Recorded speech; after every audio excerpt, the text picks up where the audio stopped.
көп жағдайда осындай кондиционер орнатып болғаннан кейін қасына тоқ керек болып тұрады. Енді тоқты қаяқтан аламыз? Енді осы қабырғаның арғы бетін көреміз. Мына бетінде розетка алып тастаймыз да сквозной тесіп жіберіп ар жағына кромка шығаруға болады. Бастысы енді кондиционер тесіп қалмау керек, расстояние алып жүріп болады. 5-литровый бутылкадан осындай жасап аласыз. Астына шаң сорып тұратын жері мына жерге перфораторда тығылады, ана қабырғада тұрады, жабысып. Сонда шаңдардың бәрін сорып алатын болады. Қазір көрсетемін қалай болатынын.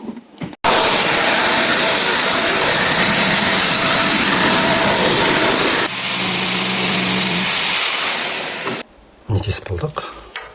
Ешқандай шаң түскен жоқ. Бөлмеде де шаң жоқ. Екінші жақ бетінен шықты, шаңның бәрі осы жерге түсті.